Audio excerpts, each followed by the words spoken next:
अस्सलामु अलैकुम। वॉइस और बोर्ड क्लियर है, कंफर्म कीजिए बच्चे। गुड इवनिंग बच्चे, आप सब ठीक हैं? शाबाश।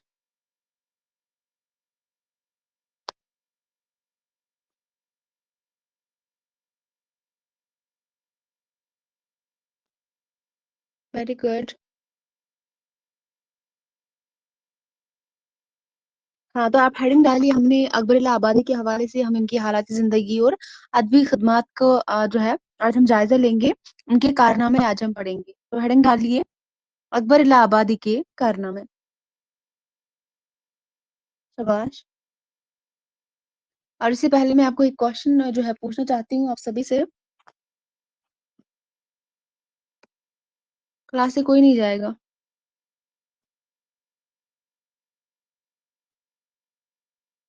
ठीक है?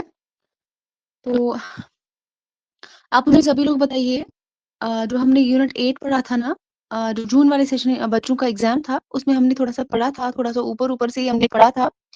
जो यूनिट नंबर 8 है, ठीक है? आप मुझे इसी से बताइए,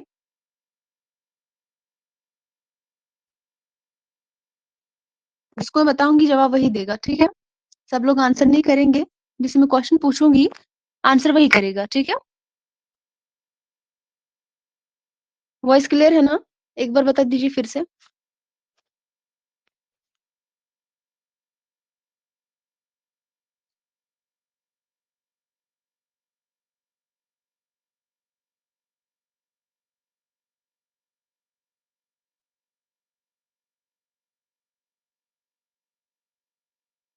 शाबाश! चलिए, तो सबसे पहले संध्या से ही क्वेश्चन पूछते हैं हम, ठीक है? तो बताइए हम यूनिट 9 भी पढ़ चुके हैं, यूनिट 9 के हवाले से मैं आपको क्वेश्चन पूछूँगी क्योंकि हम ये पढ़ चुके हैं, ठीक है? तो बताइए मुझे दारुल तर्जुमा उस्मानिया इसका क़याम कब अमल में आया था? दारुल तर्जुमा उस्मानिया हैदराबाद इसका क़याम कब अमल में आया था? संध्या के अलावा इस क्वेश्चन का कोई जवाब नहीं देगा जब तक मैं ना बोलूँ तो। दारुल तर्जुमा उस्मानिया हैदराबाद। मैंने हल्का अरबाब ज़ौक़ का नहीं पूछा।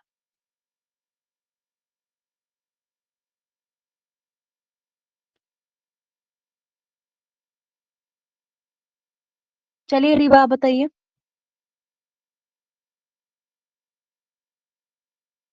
रीबा, शबा जल्दी से कॉपी कोई नहीं करेगा।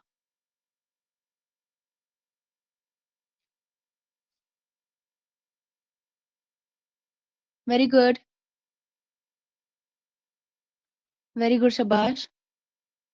और इसी के साथ मुझे बताइए, सोफिया आप बताइए, जामिया उस्मानिया का क़याम कब अमल में आया था? इससे पहले मैंने दारुल तर्जुमा उस्मानिया की बात की थी, जो बिल्कुल सही जवाब दिया रीबा ने, 1917। आप मुझे जामिया उस्मानिया का बता दीजिए, उसका क़याम कब अमल में आया था? जामिया उस्मानिया, बता चुकी हूँ मैं ये। चलिए बताइए।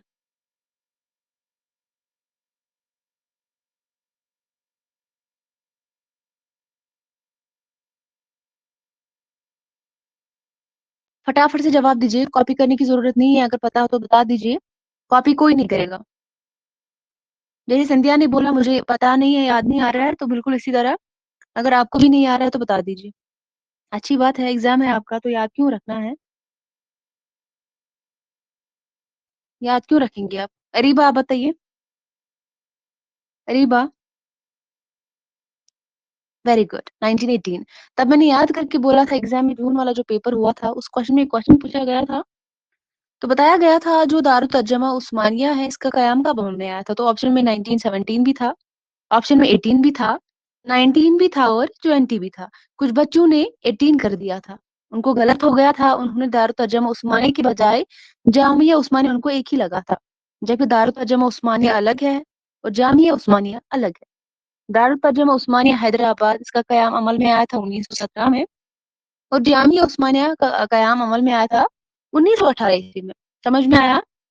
आप लोग क्यों नहीं याद रखते हैं?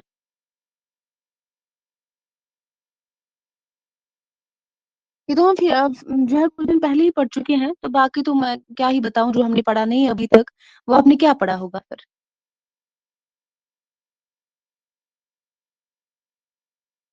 तो बताइए मुझे संध्या, दिल्ली वर्नाकुलर ट्रांसलेशन सोसाइटी का कयाम कब अमल में आया था? Delhi Delhi vernacular translation society, इसका कयाम कब अमल में आया था? बताइए। वेरी गुड, अच्छी बात है। मेरी बात बताइए।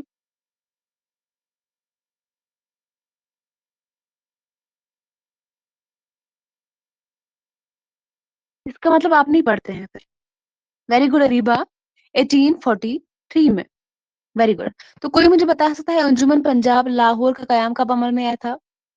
अंजुमन पंजाब लाहौर।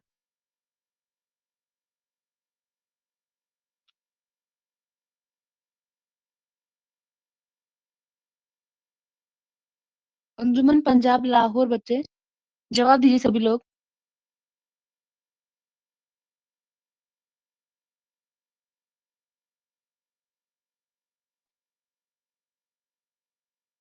सब लोग कॉपी कर रहे हैं। Very good Sophia. तो अगर आपने जून का पेपर देखा होगा, वैसे तो आप देखते नहीं है, आपको देखना ही क्यों है? अगर आपने जून का पेपर देखा होगा, उसमें तरतीब के साथ पूछा गया था, ठीक है? एक सेकंड आप वेट करिए।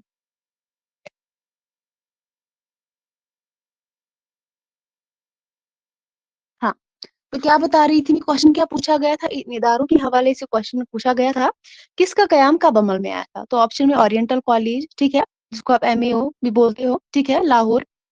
अंजुमन पंजाब का पूछा गया था, फोर्ट विलियम कॉलेज का पूछा गया था, साइंटिफिक सोसाइटी अलीगढ़ का पूछा गया था। जरा मैं आपसे क्वेश्चन पूछती हूँ, तो देखते हैं कौन कौन राइट आंसर का देता है। देखिए क्वेश्चन क्या पूछा गया था, इदारों के कयाम के एतबार से सही तरतीब की निशानदेही करनी है। तो ओरिएंटल कॉलेज का पूछा गया था, ऑप्शन ए है, ठीक है, फॉर एग्जाम्पल। उसके बाद ऑप्शन नंबर बी में पूछा गया था फोर्ट विलियम कॉलेज। तो तरतीब के साथ लगाना है आपको। पहले किसका कयाम अमल में आया था, उसके बाद किसका कयाम अमल में आया था। यह आया था अंजुमन पंजाब का, और भी क्या था, scientific society Aligarh. Scientific society Aligarh. तो बताइए मुझे सबसे पहले किसका कयाम अमल में आया था, डेट के साथ मुझे बताइए चलिए। सभी लोग मुझे जवाब देंगे। Oriental college Lahore, Fort William college, Anjuman Punjab, scientific society Aligarh. चलिए बताइए मुझे।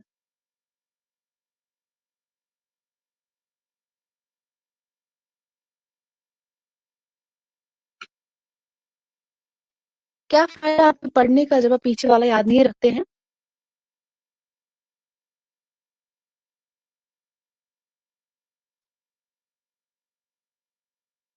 वोट फिर एक साथ लिख लीजिए, एक साथ सब लोग लीजिए, चारों का मुझे बताइए एक साथ। फोर्ट विलियम कॉलेज 1800 में, अंजुमन पंजाब तो पहले आपने बोला था 1874, कॉपी कर लिया था सभी ने। 1865 उसके बाद, शाबाश, आगे बढ़िए। ओरिएंटल कॉलेज का बोलिए, और साइंटिफिक सोसाइटी का सभी लोग बताइए। ये साइंटिफिक सोसाइटी अलीगढ़ है, गाजीपुर नहीं है। चलिए बताइए मुझे, जल्दी दीजिए, जवाब दीजिए। शाबाश, इतना टाइम नहीं है, हमें पढ़ना भी है।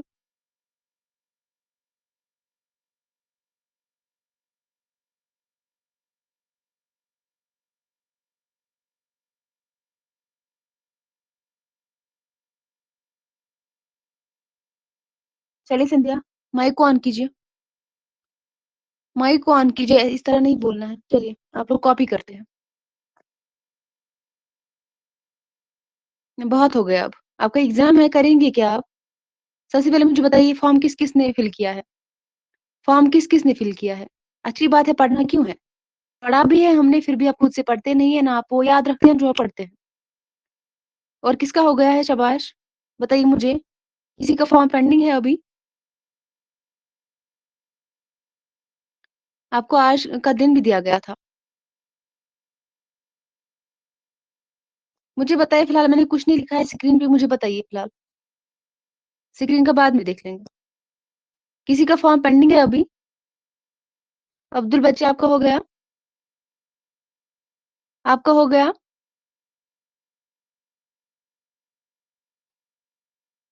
बताइए मुझे।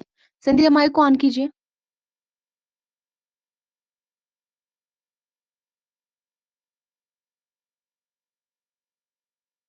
हमारा मकसद सिलेबस को कवर करना नहीं है, जो हमने पढ़ा है वो आपको पता होना चाहिए। चलिए जवाब दीजिए मुझे। माइक को ऑन कीजिए संध्या।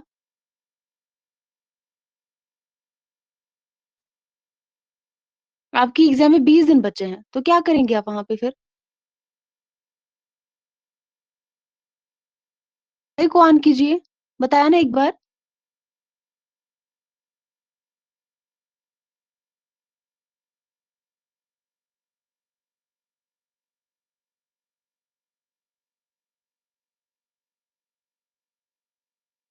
तो चलिए, आप बता, ऐसे ही बताइए। संध्या के अलावा फिलहाल कोई जवाब नहीं देगा। बताइए। दो तो आपने बता ही दिए हैं, बाकी दो बताइए, शाबाश। अंजुमन पंजाब बता दीजिए और साइंटिफिक सोसाइटी अलीगढ़ बता दीजिए। चलिए।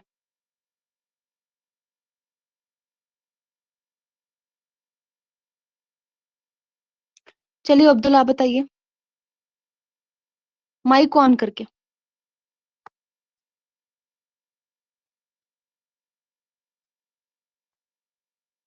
माइक को ऑन कीजिए अब्दुल।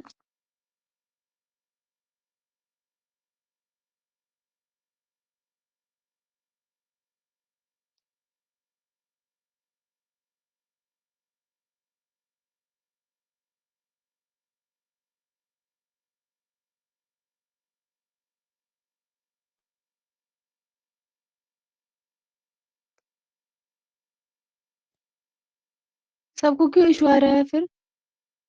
यहाँ से तो ओपन है सभी का। हो जाएगा, आप ऑन तो कीजिए। मैंने ओपन रखा है, खोलिए। माइक को ओपन कीजिए।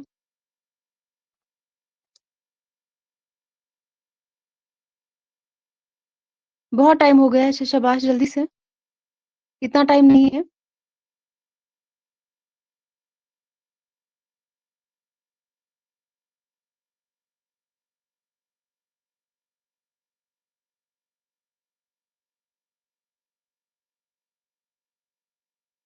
जल्दी से जवाब दीजिए।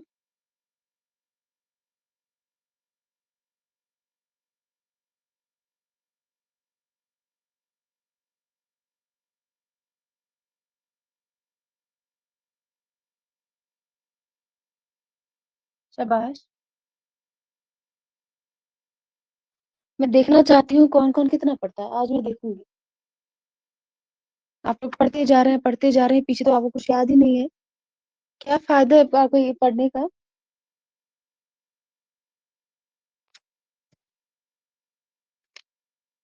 चलिए रीबा, आप माइक को ऑन कीजिए। माइक को ऑन कीजिए।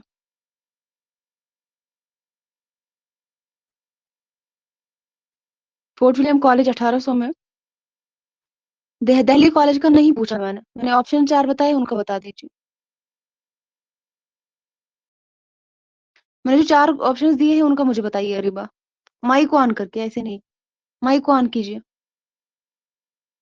चलिए, माइक को ऑन कीजिए, मैं बताती हूँ क्या बताना है।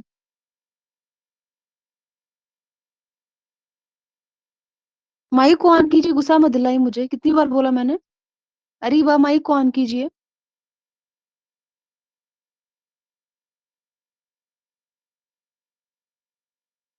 माइक को ऑन कीजिए।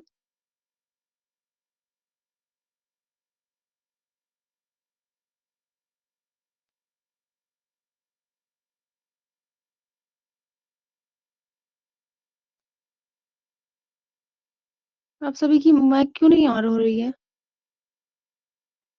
चलिए, अब ऑन कीजिए। चलिए।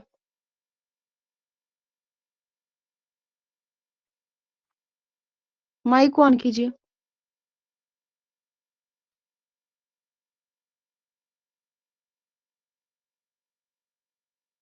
चलिए, जवाब दीजिए मुझे, जो मैंने पूछा है उनका, उसका मुझे जवाब दीजिए।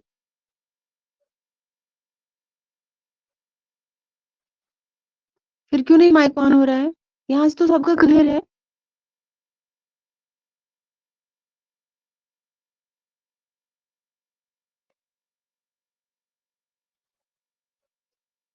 चलिए बताइए मुझे। ओरिएंटल कॉलेज का कयाम कब अमल में आया था? Fort William college, Anjuman Punjab Lahore और साइंटिफिक सोसाइटी अलीगढ़। तरतीब के साथ मुझे बताइए सबसे पहले किसका कयाम अमल में आया था? इस क्वेश्चन को तरतीब के साथ लगाना था। तरतीब के साथ बहुत सारे क्वेश्चन पूछे जाते हैं।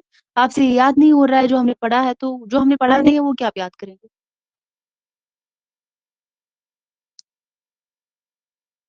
हाँ, फोर्ट विलियम 1800 और ओरिएंटल कॉलेज लाहौर, वो बताइए। ओरिएंटल कॉलेज लाहौर, उसका जवाब दीजिए। ओरिएंटल कॉलेज लाहौर, जवाब दीजिए। चलिए, अंजुमन पंजाब लाहौर, अंजुमन Punjab,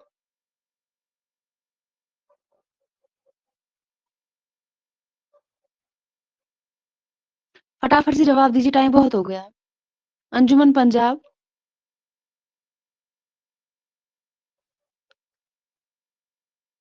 scientific society Aligarh, scientific society Aligarh, बताइए।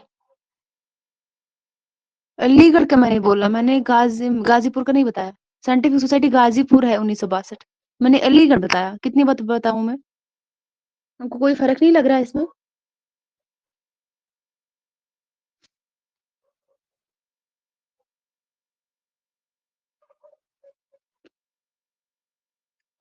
पक्का?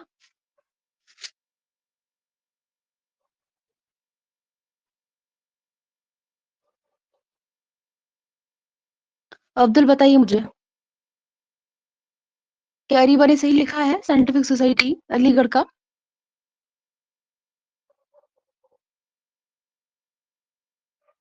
Very good. तो साइंटिफिक सोसाइटी है 1864। साइंटिफिक सोसाइटी अलीगढ़ 1864, तो गाजीपुर है 1862। ठीक है। तो एमएओ कॉलेज यानी कि ओरिएंटल कॉलेज जो है 1877। समझ में आया? ओरिएंटल कॉलेज 1877, ठीक है। और साइंटिफिक सोसाइटी अलीगढ़ 1864, गाजीपुर है 62। समझ में आया? आप लोगों की तैयारी बहुत ही वीक है, बहुत वीक है आप लोगों की तैयारी।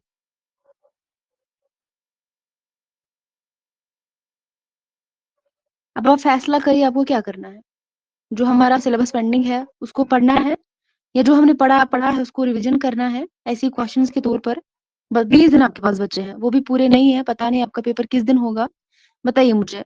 जो हमारी यूनिट अभी 2-3 पेंडिंग है, आपको वो पढ़ने हैं, या जो आपने पीछे पढ़ा है उसको रिवाइज करना है? मैं आपकी हालत देखकर मतलब मुझे तो नहीं लगता है कि आपका कुछ हो सकता है। आप लोग मुझे बहुत आपने मुझे डिसअपॉइंट किया है। पता नहीं इतने टाइम से आप कहाँ थे। इतनी आसान सी चीजें आपको नहीं मालूम है, क्या बताऊं। बताइए मुझे क्या करना है। पढ़ेंगे तो आपने याद नहीं रखेंगे, वो तो मुझे पता है। जैसे पीछे याद नहीं रखा है कुछ भी, तो ये भी आप कहाँ पे याद रखेंगे? बताइए क्या करना है, जवाब दीजिए।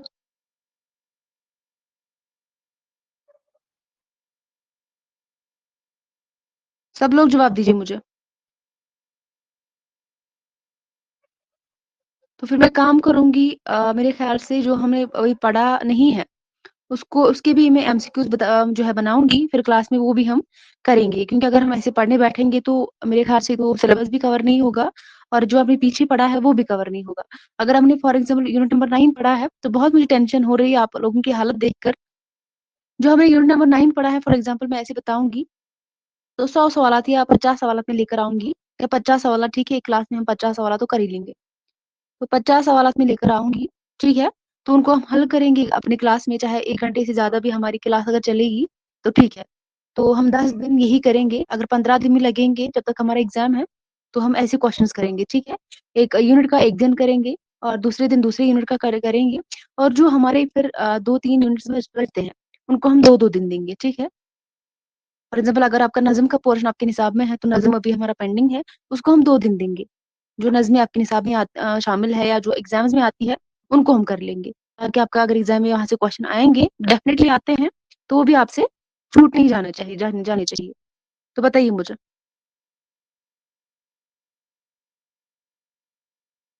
आप लोग सहमत हैं इस चीज़ से? लेकिन आप लोगों को तैयारी करनी है। ऐसा नहीं कि मैं क्लास में क्वेश्चन पूछूँगी तो मैं ही आंसर दूँगी। मुझे आंसर आप लोगों से चाहिए। मुझे आंसर आप लोगों से चाहिए क्योंकि अभी भी 20 दिन है, अभी कुछ हो सकता है। मुझे नहीं लगता फिर कुछ होगा अगर हम ऐसे पढ़ाई करेंगे तो कुछ नहीं हो सकता है।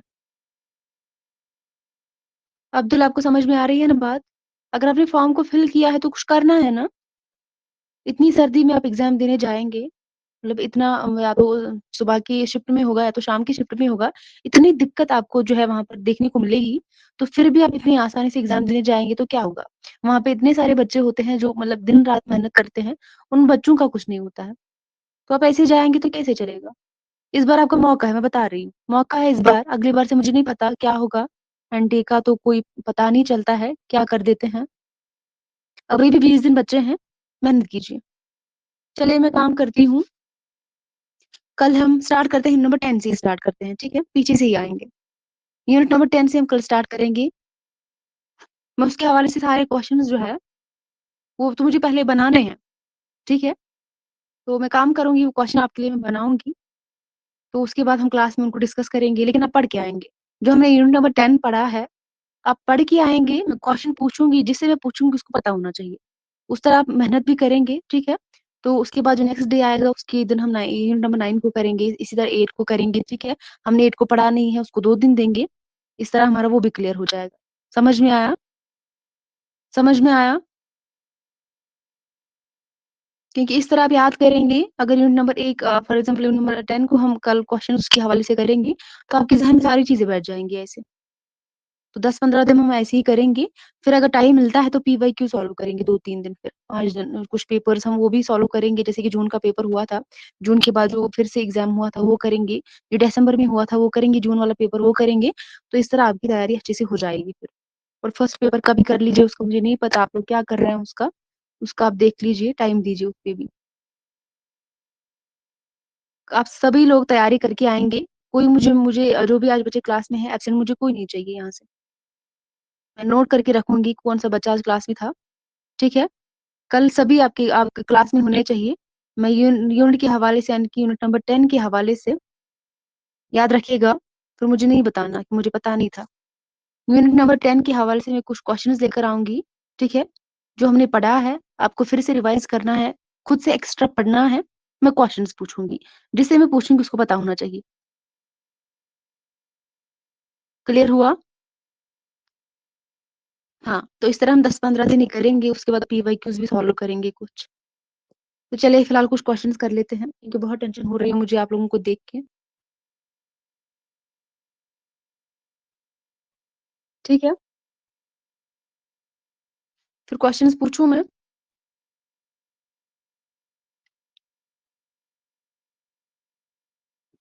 क्वेश्चन्स पूछूँ मैं?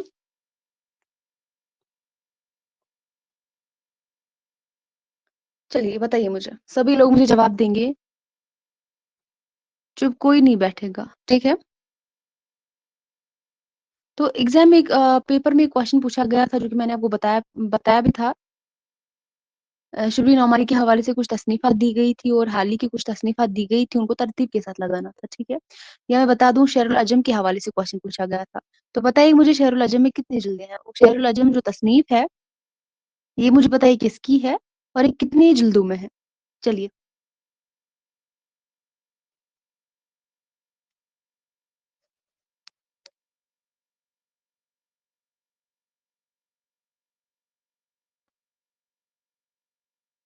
5 जिल्दों में है। तो बताइए मुझे पहली जिल्द कितने हिस्सों में है? दूसरी जिल्द कितने हिस्सों में है? तीसरी जिल्द कितने हिस्सों में है? एक साथ, ऐसे नहीं। तीसरी, चौथी और 5वीं बताइए मुझे कौन-सी जिल्द कितने हिस्सों में है? क्योंकि यहाँ से क्वेश्चन बना था, डेफिनिटली उसको याद रखना ज़रूरी है। सभी लोग मुझे आंसर करेंगे। अगर शेरुल अजम जो है, ये शिबली की तसनीफ़ है, सभी को पता है, ये 5 जिल्दों में है, लेकिन ये पाँचों जिल्दें जो है कितने हिस्सों में है? पहली जिल्द कितने हिस्सों में है? Very good, very good. Very good Areeba, क्योंकि पहली जिल्द जो है 2 हिस्सों में है। जिस बच्चे को नहीं पता है वो नोट भी करेगा और याद भी रखेगा, ठीक है? पहली जिल्द जो है 2 हिस्सों में है, दूसरी भी 2 हिस्सों में है, तीसरी 3 हिस्सों में है, चौथी जिल्द भी 3 हिस्सों में है और 5वीं भी है, 2 हिस्सों में। तो बताइए मुझे जो 5वीं जिल्द है, जो शेर-उल अजम की जो तसनीफ़ है, ठीक है? ये जो शेर-उल अजम तसनीफ़ है शुबली की, 5 जिल्दों के अंदर है, तो इसके अंदर जो 5वीं जिल्द है, आखिरी जिल्द जो है, वो कब शाया हुई थी? कब शाया हुई थी बताइए? 4 जो इसकी 4 जिल्दें हैं वो शुबली की जो है उनकी हयात में ही वो हो गई थी शाया और जो 5वीं जिल्द है 1918 वेरी गुड रीबा 1900 बाकी सभी जवाब दीजिए। 1918 में ये 5वीं जिल्द जो है शाया हुई थी, ठीक है? क्लियर है? जिसको पता नहीं है वो नोट करेगा और याद रखेगा। तो अल फारूक जो है, शुबली की तसनीफ अल फारूक जो है, ये कितने हिस्सों में है और इसको कब शाया किया गया था? चलिए।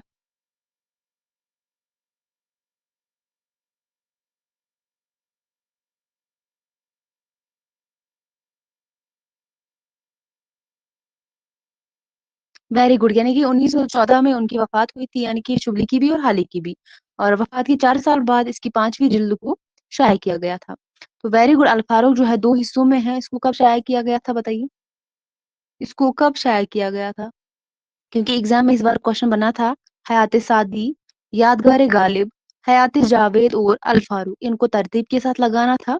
तो अगर हम बात करें कि पहले हयात-ए-सादी जो है 1886 में आएगा, उसके बाद अगर हम बात करेंगे तो यादगार-ए-गालिब आएगा, है ना? यादगार-ए-गालिब आएगा 1897 तो उसके बाद अल फारूक 1898 तो हयात-ए-जावेद 1901 तो इस तरह जो है इस क्वेश्चन की तरतीब सही हो जाती है। समझ में आया? 1898 अल फारूक 2 हिस्सों पर मुश्तमिल है और ये शाया की गई थी 1898 में, ठीक है? तो बताइए मुझे, मुकदमा शेर-ओ-शायरी कितने हिस्सों पर मुश्तमिल है और इसको कब शाया किया गया था? मुकदमा शेर-ओ-शायरी हाल ही की जो तसनीफ है।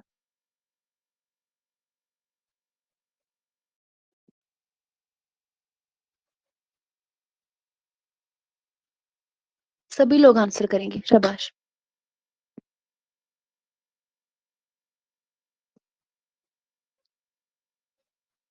1893 और 2 हिस्सों पर मुश्तमिल है, वेरी गुड।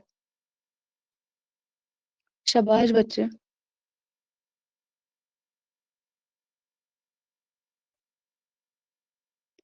रीबा मैं कुछ समझी नहीं, आपने क्या बताया? शाबाश। तो इसके साथ मुझे बताइए जो सफरनामा मुसाफिरान लंदन है, ये सर सैयद अहमद खान का सफरनामा है, इसकी इशाअत कब अमल में आई थी? जो सफरनामा है मुसाफिरान लंदन, सर सैयद अहमद खान का सफरनामा, ठीक है? इसकी इशाअत कब अमल में आई थी? 1961 में। 1961 ओह! तो पहले मुझे सर सैयद की वफ़ात और पैदाइश बताइए, चलिए। सर सैयद की पैदाइश और वफ़ात बताइए।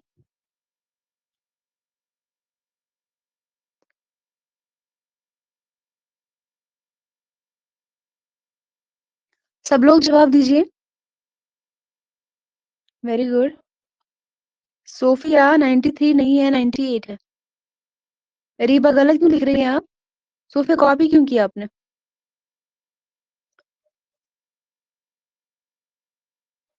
जो सफरनामा मुसाफिरान लंदन है, इसकी इशाअत अमल में आई थी 1869 में। 1869 में ही किया था। सर सैयद अहमद खान ने कहाँ का सफ़र? इंग्लिस्तान का सफ़र किया था। तभी ये सफ़रनामा लिखा गया था, तहरीर किया गया था मुसाफिरान लंदन के नाम से, ठीक है? इंग्लिस्तान का सफ़र किया था ना सर सैयद अहमद खान ने 1869 में, तो उसी पे ये सफ़रनामा है। तो 1900 पे आप कहाँ पहुँच गए? वो तो उस दिन कहाँ थे ज़िंदा? अगर आपको वफ़ात याद है तो इतनी बड़ी मिस्टेक तो नहीं होनी चाहिए। कभी-कभी आप क्या करते हैं, ऐसी मिस्टेक्स करते हैं तो फिर बाद में पछताते हैं। अगर पता है सभी को सर सैयद अहमद खान की वफ़ात कब हुई थी 1898 में, तो फिर 19 कहाँ से आ जाएगा? 20वीं सदी कहाँ से आ जाएगी? सफ़रनामा है ना, ये इनकी मौत के बाद तो नहीं हो सकता। सफ़र जो इन्होंने यहाँ का किया था, लंदन का सफ़र किया था, इंग्लिस्तान का सफ़र किया था, तो ये सफ़रनामा उसी पे कलमबंद किया गया था और इसकी इशाअत अमल में आई थी 1869 में। 1869 में ही इन्होंने इंग्लिस्तान का सफ़र किया था, ठीक है? तो बताइए मुझे सफ़रनामा रोम, मिस्र, शाम इसकी इशाअत कब अमल में आई थी? यानी कि शुबली का जो सफ़रनामा है रोमो मिस्रो शाम इसकी इशाअत कब अमल में आई थी? तो उससे पहले मुझे बताइए शुबली की पैदाइश और वफ़ात। और सब लोग जवाब देंगे।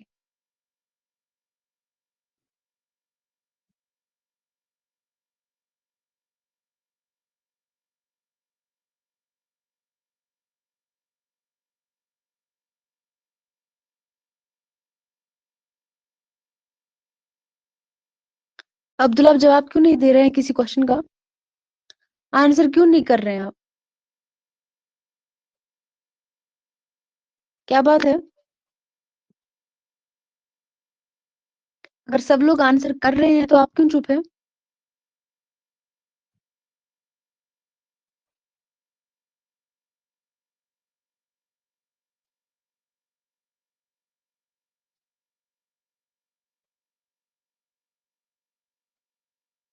अब्दुल क्या बात है? क्या बोल रहे हैं आप?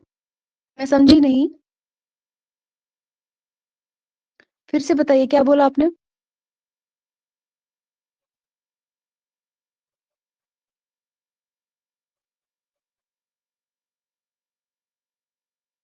आप मुझे बताइए आंसर क्यों नहीं कर रहे हैं आप? ये क्या जवाब हुआ नोट कर रहा हूँ? कहाँ से आप नोट कर रहे हैं? आपने एक भी क्वेश्चन का आंसर नहीं बताया। तो इतनी देर से कौन नोट करता है इतने टाइम से? आपने किसी भी क्वेश्चन का मुझे आंसर नहीं दिया। आपको इतना टाइम लगता है नोट करने में?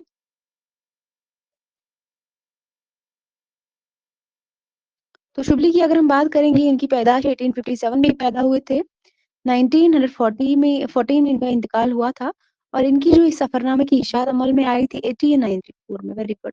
1894 में। आप फिर से गलत तो नहीं करेंगे ना? सोफिया क्या हो गया? ये 19वीं सदी आप लाती कहाँ से? 20वीं सदी? ये 1900 कहाँ से आ जाएगा? शुबली की तो वफात 1914 में हुई थी। ये कहाँ आप पहुंच गई 94 के अंदर? दिमाग कहाँ है आप सभी का? ऊपर आपने लिखा 1857 में इनकी पैदाइश हो गई, तो 1914 में इनका इंतकाल हो गया, तो फिर सफरनामा। दिमाग कहाँ है आप लोगों का? बताइए मुझे। सोफिया क्या लिख रही हैं आप? एक बार देख तो लीजिए क्या लिखा आपने। 1994 में कैसे सफरनामा जो है शुबली का सफरनामा आ जाएगा? इनकी तो वफात 1914 में ही हुई थी। दूसरी बार आप ये गलती कर रही है। अब्दुल जवाब दीजिए।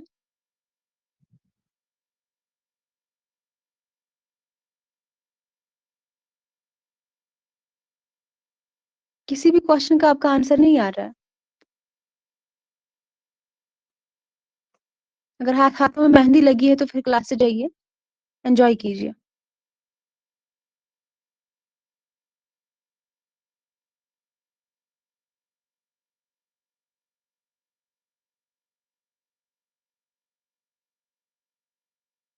जो सफरनामा रोमो मिस्रो शाम है, जो शुबली का सफरनामा है, इन्होंने लिखना कब शुरू किया था? तो 1893 में इन्होंने लिखना शुरू कर दिया था। तो पहली बार जो इसकी इशाअत अमल में आई थी, फिर 1894 में आई थी, ठीक है?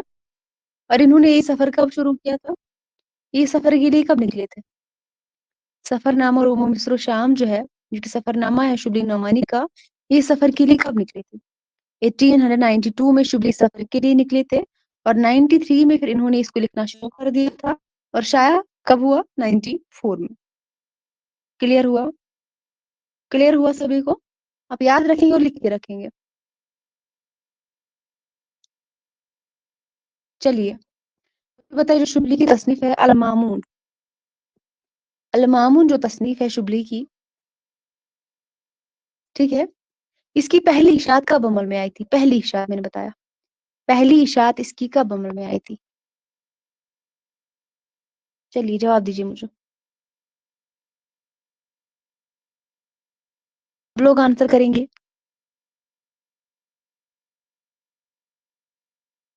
और दूसरी मर्तबा बताइए कब इसकी इशाअत अमल में आई थी?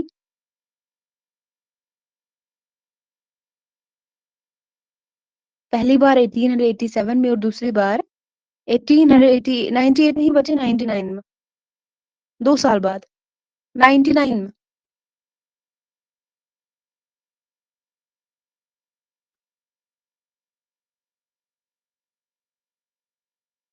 अरे ये बार इसको क्लियर करिए करिए, ठीक है? इसको क्लियर करिए। दूसरी बार 1818 9 9 में, 1818 9 में।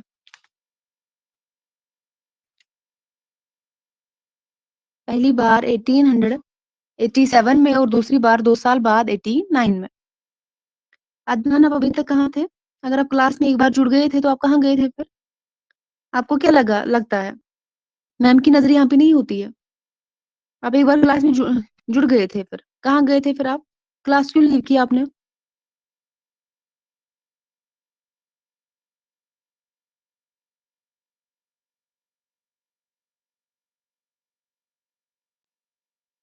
जवाब दीजिए।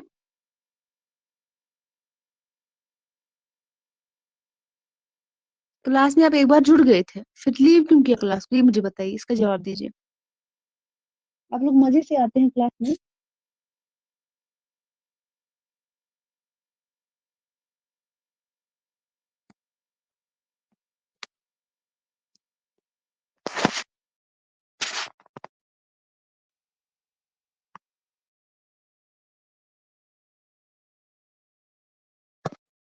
अभी आपकी क्लास की टाइमिंग है, तो बेहतर है कि आप क्लास पे फ़ोकस किया करें।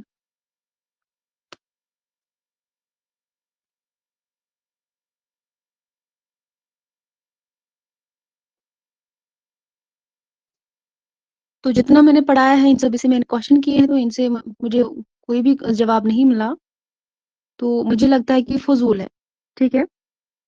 क्योंकि 20 दिन एग्ज़ाम में बचे हैं, तो जो हमने पढ़ा है इनका पीछे का इनको कुछ भी याद नहीं है। तो हमने फिर अब डिसाइड कर लिया है, कल से हम काम करेंगे इन 20 दिनों में, हर एक यूनिट का हम क्वेश्चन्स करेंगे। कल से हम यूनिट नंबर 10 के क्वेश्चन्स करेंगे, मैं कुछ क्वेश्चन्स लेकर आऊँगी। आप लोग पढ़ के आएँगे यूनिट नंबर 10 को अच्छे से और कल मैं क्वेश्चन्स पूछूँगी जिसको मैं बताऊँगी, वो मुझे आंसर करेगा। तो उसके बाद यूनिट नंबर 9 के हवाले से, इस तरह हम आएँगे यूनिट नंबर 1 तक। जो यूनिट हमने पढ़ा नहीं है उसको हम 1-2 दिन देंगे, उनको हम अच्छे से उनके क्वेश्चन्स करेंगे, ताकि आपको कोई प्रॉब्लम ना हो। तो आप पढ़ के आएँगे कल सभी। इस तरह अगर हम यूनिट नंबर 4 पढ़ेंगे तो एक तो आपका सिलेबस कवर होगा भी नहीं, और जो आपने पीछे पढ़ा है तो वो ये भूल ही गए हैं। मुझे नहीं लगता ये पढ़ेंगे अच्छे से उसको। यूनिट वाइज़ क्वेश्चन्स करेंगे, इम्पोर्टेंट जो है पॉइंट्स फिर से मैं रिवाइज़ करूँगी क्लास में, तो क्वेश्चन्स भी पूछूँगी। सब लोग पढ़ के आएँगे, किसी को नहीं निकला, अगर किसी को कोई आंसर नहीं निकला, तो बीच में अगर नहीं निकलता है किसी को कोई क्वेश्चन, अगर मैं किसी को 10 क्वेश्चन किसी से पूछती हूँ, तो 8 भी निकलेंगे तो ठीक है। 8 से कम अगर किसी की जो है आंसर निकले, तो मुझसे बुरा कोई नहीं होगा फिर। अगर पढ़ना है तो क्लास में आइए, नहीं पढ़ना है तो क्लास में ना आएँ प्लीज़।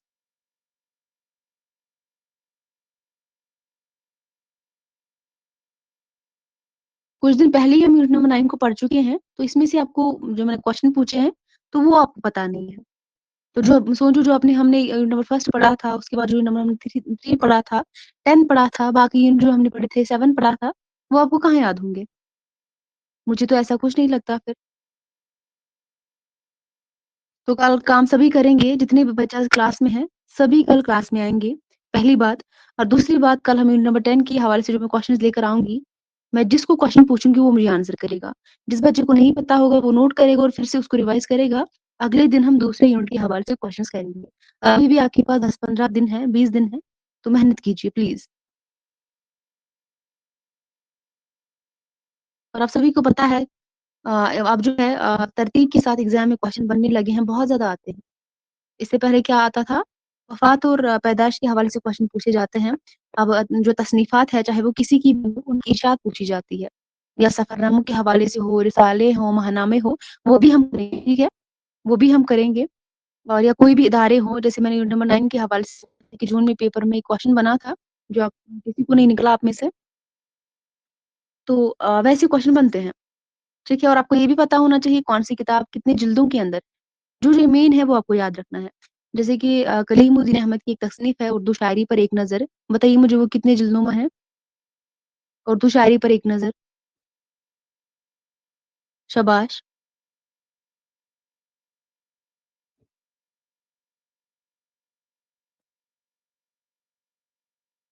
हाँ, तो कोई मुझे इसकी इशाद बता सकता है? तारीख मुझे कोई बता सकता है? उर्दू शायरी पर एक नज़र सॉरी।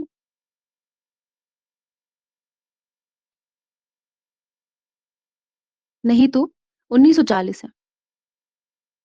1940 है, वो तो उर्दू तनकीद पर एक नज़र 1942 है। कहाँ आप सभी का दिमाग कहाँ है? उर्दू शायरी पर एक नज़र 1940 है, जो कि 2 जिल्दों में है। उर्दू तनकीद पर एक नज़र वो 1942 है। तो एग्ज़ाम में कुछ पूछा गया था उर्दू तनकीद पर एक नज़र 1942 ठीक है? या मवाज़िन एनिस व दबीर ये आपको पता होना चाहिए, ठीक है? मुकदमा शेरो-शायरी पता होना चाहिए। जो हाली शुबली की तसनीफ़ात है, बहुत ही इम्पोर्टेंट है, यहाँ से क्वेश्चन बहुत बनते हैं। हाली शुबली की तसनीफ़ात अच्छे से याद रखिए, इनकी जिल्दें भी याद रखिए, क्योंकि आप सभी को पता है इस बार यहाँ से कितने क्वेश्चन पूछे गए थे। एक तो शेरुल अजम के हवाले से क्वेश्चन पूछा गया था, ठीक है? जिल्द के हवाले से पूछा गया था क्वेश्चन उसके अंदर कितने हिस्से हैं और पूछा गया था तरतीब के साथ क्वेश्चन पूछा गया था हयात सादी, यादगार गालिब, हयात जावेद, ठीक है? अल फारूक ये क्वेश्चन पूछा गया था। इसके अलावा भी और एक क्वेश्चन शायद पूछा गया था, वो मुझे याद नहीं है। तो हाली और शुबली की तसनीफ़ात आप अच्छे से रिवाइज़ करेंगे, इनको आप अच्छे से देखेंगे, किस तसनीफ़ की इशाअत कब अमल में आई थी, ठीक है? और किसकी कितनी जिल्दें हैं, ये आप याद रखेंगे। और हो गई बात जो कि मेन है, वो आप याद रखेंगे। तो ज़्यादा से यहाँ से क्वेश्चन बनते हैं, इनको आप अच्छे से रिवाइज़ करेंगे, ठीक है? 1942 है उर्दू तनकीद पर एक नज़र, उर्दू शायरी पर एक नज़र 1940। ये कुछ अहम तसनीफ़ात है जैसे मवाज़िन एनिस व दबीर है, जैसे शेरुल अजम है, ठीक है? जैसे मुकदमा शेरो शायरी है, ये आप याद रखेंगे। तो हम अच्छे से रिवाइज़ करेंगे इंशाल्लाह एक-एक यूनिट को हम 1 दिन करेंगे, तो उसके बाद जो बाकी दिन बचेंगे, रिवाइज़ करने के बाद जब हम इन यूनिट्स को रिवाइज़ करेंगे, उसके बाद जो बाकी दिन बचेंगे उनको हम प्रीवियस ईयर पेपर्स करेंगे, जितने भी होंगे 4 होंगे, 5 होंगे, वो हम करेंगे, ठीक है? इसमें आपकी बेहतरी जो है आ जाएगी, आपकी इम्प्रूवमेंट आ जाएगी, तो आप काम करेंगे, मॉक टेस्ट्स भी आप देंगे, ठीक है? मॉक टेस्ट से जो है आपकी अच्छी-सी तैयारी हो जाएगी। तो मैंने हाँ, मुमतहिन तो मेरे फ़ोन में मैंने देखा था, तो यहाँ पर मुझे मिला नहीं। मुमताज़ मुझे यहाँ पर नहीं मिला उसका पीडीएफ मुझे, वरना मैंने शेयर किया होता।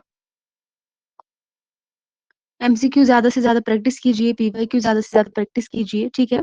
तो एक-एक यूनिट को जो है लेकर हम चलेंगे, तो ठीक है, मेरे ख़्याल से इस तरह जो है हो जाएगा। आपका कांसेप्ट भी क्लियर हो जाएगा और आपकी जो है डाउट्स है वो भी क्लियर हो जाएँगे और इस तरह आपकी तैयारी थोड़ी-सी बेहतर हो सकती है।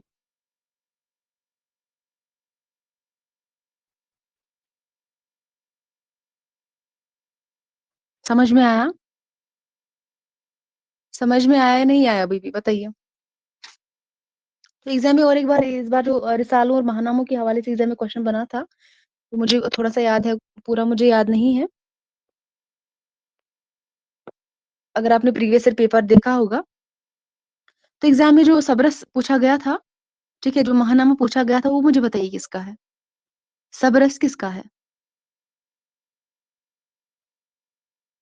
ये दास्तान नहीं है, ये रिसालों और महानामों के हवाले से बता रही हूँ।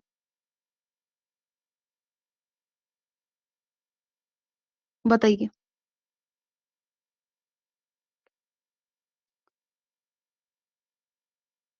आपको तो पता होना चाहिए, क्योंकि पेपर में आया था तो इसके लिए भी आप ऑप्शन ढूँढ रहे हैं।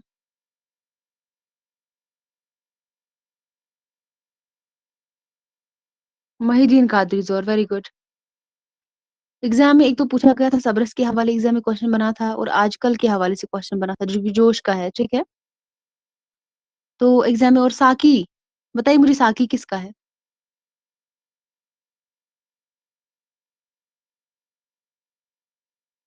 हाँ, कलीम भी है जोश का, आजकल भी है।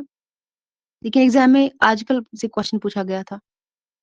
वेरी गुड, शाहिद अहमद दहलवी, ठीक है? साकी जो है शाहिद अहमद दहलवी, इससे क्वेश्चन बना था और क्या क्वेश्चन बना था?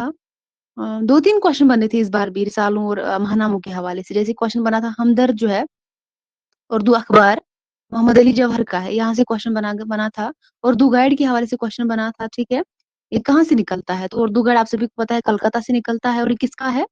मौलवी कबीरुद्दीन अहमद खान बहादुर का है, ठीक है? तो 2-3 क्वेश्चन पूछे गए थे। तो अगर आप इन चीज़ों पे ध्यान देंगे तो उर्दू मौला जो कि हज़रत मोहानी का रिसाला है, जो कि 1903 में निकलना शुरू हुआ था, ठीक है? साकी है शाहिद अहमद दहलवी का, शायद 1948 में निकलना शुरू हुआ था। या सबरस है, शायद सबरस 38 या 48 पूरा मुझे याद नहीं है। ये भी निकलना शुरू हुआ था तो और आजकल ये भी जो है इसी के आस-पास निकलना शुरू हुआ था। तो बताइए मुझे ज़मींदार किसका रिसाला है? ज़मींदार।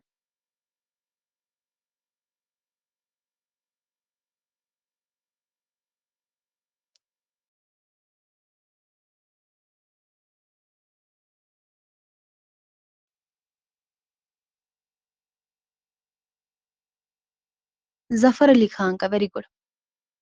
ज़फ़र अली खान का है।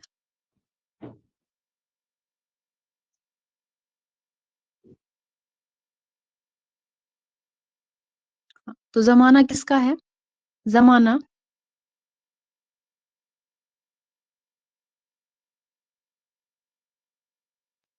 मुस्तकिल भी है, वेरी गुड। तो ज़माना किसका है? बताइए।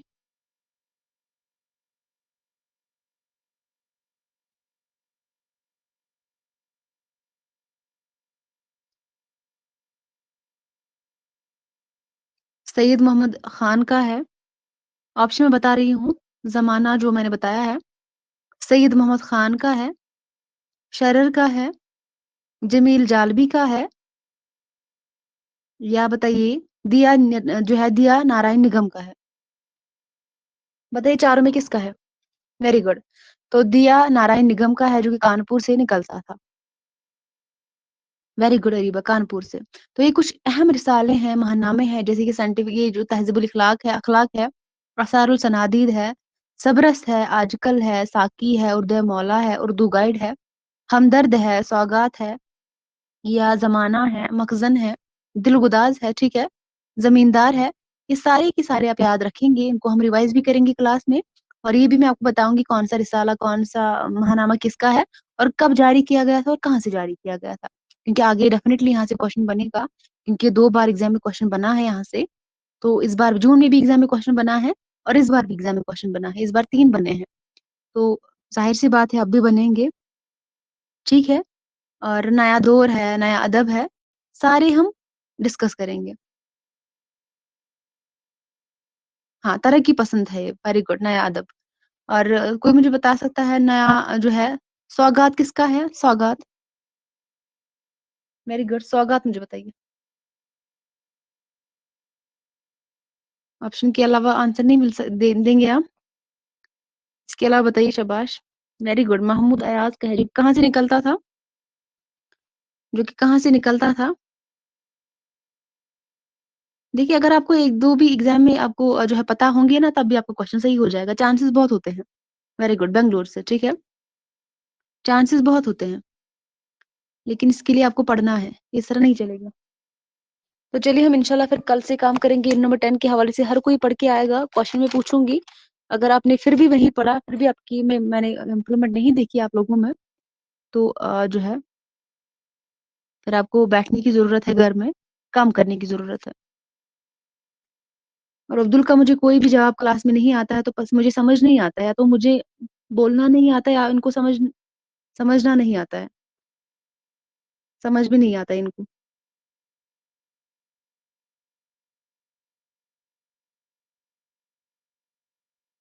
अगर हर कोई बच्चा क्लास में जवाब देता है तो आप क्यों नहीं जवाब देते हैं अब्दुल, मुझे बताइए?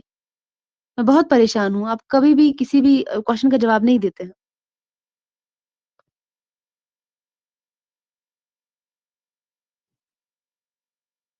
क्या मसला है जवाब दीजिए?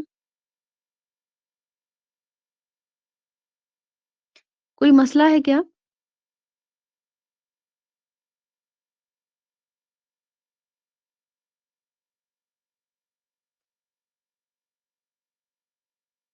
तो कम से कम तो जवाब देना चाहिए ना, चाहे वो सही हो या गलत हो। बाकी बच्चे भी अगर जवाब देते हैं तो उनका जवाब हमेशा सही नहीं होता है। तो कोशिश करनी चाहिए ना। किसमें अदनान कन्फ्यूजन रहता है?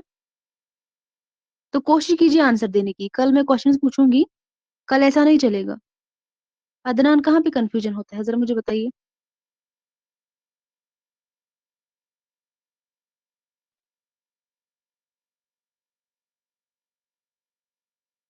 अगर आप अभी भी थोड़ी-सी मेहनत और करेंगे तो इंशाल्लाह हो जाएगा, इंशाल्लाह सभी का हो जाएगा। लेकिन अगर आप इसी तरह चलते रहें तो फिर मैं कुछ नहीं बता सकती। आप काम करिए जो मैंने बताया है ना, जो हम यूनिट वाइज़ क्वेश्चन्स करेंगे, आप पढ़ के आएँगे, ठीक है? उसके अलावा एमसीक्यूज़ भी प्रैक्टिस करेंगे, रोज़-रोज़ करेंगे। 100, 200 ठीक है? और पीवाईक्यूज़ भी साथ-साथ करेंगी। तो आप देखेंगे फिर आप में कितनी इम्प्रूवमेंट आ जाएगी। कोई बात नहीं, बच्चे एग्ज़ाम में जो है पेपर में आपको ऑप्शन दिया जाएगा, आप टेंशन मत लीजिए। बस आप काम कीजिए, आप मेरा मानिए बस, 20 दिन आपके पास बचे हैं। मैं फिर से बता रही हूँ, यूनिट वाइज़ जो हम मॉक टेस्ट्स करेंगे क्लास में,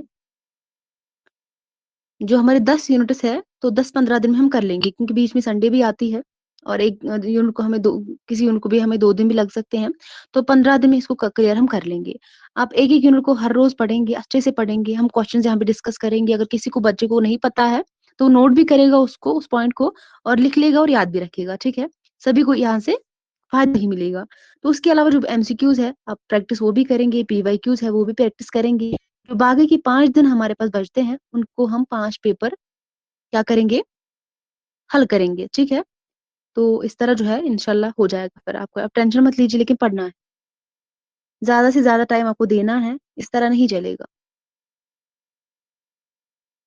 तो चलिए फिर याद रखिए कल हम यूनिट नंबर 10 जो है, उसके लिए जो है कुछ सवालात लेकर आए हैं, जो कि आपके एग्ज़ाम के लिए बहुत ही हेल्प कर सकते हैं। Very good.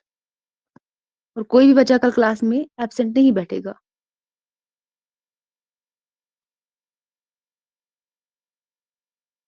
चलिए फिर ठीक है, आज की क्लास हम यहीं तक रखते हैं। हर एक यूनिट से आप याद रखिएगा हर एक यूनिट से चाहे वो यूनिट नंबर 1 हो, 2 हो, 3, 10 तक जो भी हमारे हमारे निसाब में शामिल है, हर एक यूनिट से बहुत क्वेश्चन पूछे जाते हैं। ऐसा नहीं है कि किसी पोर्शन से क्वेश्चन ज़्यादा पूछे जाते हैं, कहीं से कम आते हैं, हर एक यूनिट से बहुत क्वेश्चन पूछे जाते हैं। तो हर एक यूनिट आपके लिए बहुत ही इम्पोर्टेंट है, ठीक है? तो चलिए फिर आज हम क्लास यहीं तक रखेंगे। मिलते हैं कल की क्लास में चाहे तज़किरों के हवाले से हो, सफ़रनामों के हवाले से हो, खुदनविश्त जो हमारे निसाब में शामिल है, ठीक है? या जो बाकी जो है या रिसाले हैं, महानामे हैं, ठीक है? सभी के सभी हम करेंगे, इनके लिए हम क्वेश्चंस लेकर आएँगे। तो चलिए फिर आज का क्लास हम यहीं तक रखते हैं। मिलते हैं कल की क्लास में, तब तक के लिए अल्लाह हाफ़िज़, अपना ख़याल रखिएगा। अल्लाह हाफ़िज़।